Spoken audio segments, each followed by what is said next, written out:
Pemirsa, menurut psikolog forensik Reza Indragiri, untuk mengetahui penyebab pelaku atau maksud kami perilaku keji yang dilakukan seorang anak terhadap keluarganya, perlu diperiksa hubungan keseharian pelaku dengan keluarga. Relasi sosial dengan teman maupun hubungan yang tidak harmonis dengan orang tua bisa menjadi pemicu anak melakukan tindakan kriminal berat. Hal yang diperiksa adalah bagaimana relasi antara anak dengan keluarga, khusus anak dengan orang tuanya. Riset pun memang menunjukkan bahwa dari sekian banyak faktor resiko yang acap kali melatar belakangi anak melakukan pidana, dua yang paling mengemuka, dua yang paling dominan adalah terkait dengan relasi pertemanan yang katakanlah salah, dan juga relasi dengan keluarga, khususnya orang tua yang tidak begitu harmonis. Nah, kalau disepakati bahwa dua hasil penelitian ini juga berlaku atau relevan pada kasus yang sedang kita perbincangkan, maka memang masuk akal kalau kemudian muncul spekulasi bahwa jangan-jangan anak itu berbuat sedemikian brutal, jangan-jangan didahului oleh adanya konflik hebat antara yang bersangkutan dengan keluarga atau orang. Pemirsa, kejadian anak bunuh ayah kandung juga terjadi di Ponorogo, Jawa Timur. Seorang pemuda tega membunuh bapak kandungnya sendiri. Aksi ini dilakukan di rumah orang tuanya.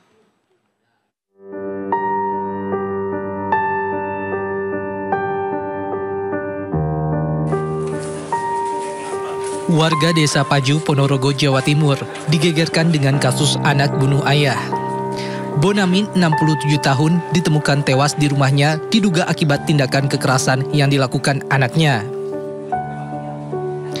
Kejadian ini membuat geger warga sekitar, mengingat selama ini korban hanya tinggal bersama anaknya.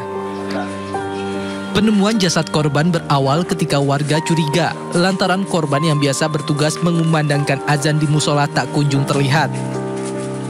Karena curiga, warga pun mencari korban dan menemukannya tewas di rumah. Lo lewat jendela, terus masuk, melihat, langsung pergi ke tempatnya Pak RT. Posisi saat itu seperti apa, Pak? Tidur, dia tidur. Saya lihat dia tidur, telinga mengeluarkan darah.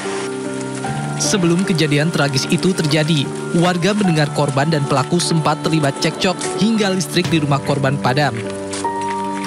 Sementara diketahui pelaku 5 tahun terakhir mengidap kelainan jiwa dan menjalani rawat jalan dengan pengawasan tim kesehatan Puskesmas Ponorogo Selatan.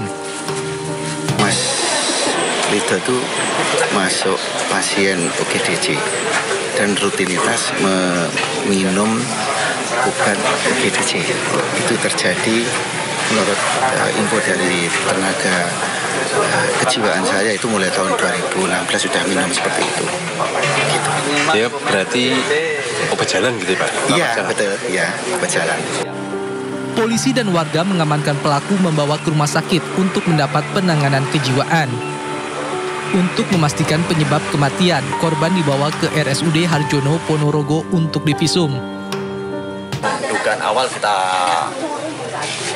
otopsi luar tadi sekilas kita memang ada luka di bagian kepala. Karena benturan benda keras ini atau gimana?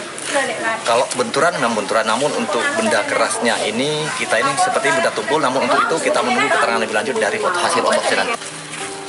Belum diketahui pasti motif pelaku menganiaya orang tuanya hingga tewas. Namun dugaan sementara karena berselisih menu makanan.